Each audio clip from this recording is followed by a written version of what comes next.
In the original 1993 Jurassic Park movie, the Triceratops gets very sick every 6 weeks for no apparent reason.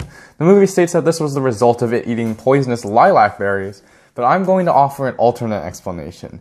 Using both neuroscience and physical cosmology, I'm going to explain how the Triceratops' circadian rhythms might have actually been the reason for it getting sick. In most animals' brains, the Triceratops included, there's a section known as the suprachiasmatic nucleus, or SCN for short. The SCN is home to an animal's internal clock and tells the body when to perform certain actions by triggering the release of hormones. For example, the SCN tells the pineal gland to release melatonin at night in order to help animals go to sleep. This is why looking at bright screens before you go to sleep is a bad idea. You trick your SCN into believing that it's still light out, and your SCN will shift your circadian rhythms and natural bedtime backwards accordingly, resulting in you sleeping less. That's the neuroscience part. Now let's move on to the physical cosmology. The Earth we live on today formed roughly 4.5 billion years ago when a Mars-sized planet called Theia smacked into the Earth in a process known as the Big Impact. Chunks of the Earth were blasted into space and eventually came together to form the Moon. Now, it's the Moon that we're interested in because ever since the Big Impact, the Moon's been making the length of a day longer and longer.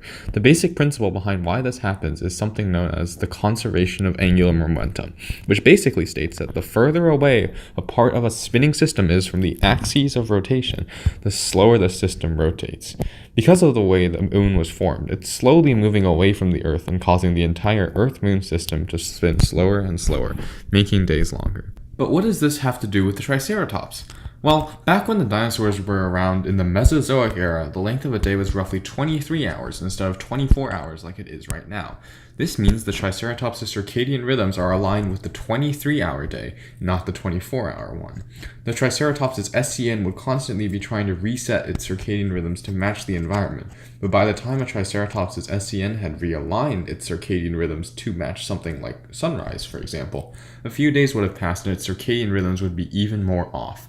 Every 6 weeks, there would be a time when the circadian rhythms were so completely off that the Triceratops could no longer stand it and would go into the stupor we saw in the film because it wasn't performing its necessary bodily functions, like sleeping and eating at the right time. That, then, is the alternate theory for how the Triceratops in Jurassic Park got sick. Mr. Crichton or Universal Studios, if you're watching this, I hope you'll consider this for your next movie. But to the rest of you, wish you all the best and take care.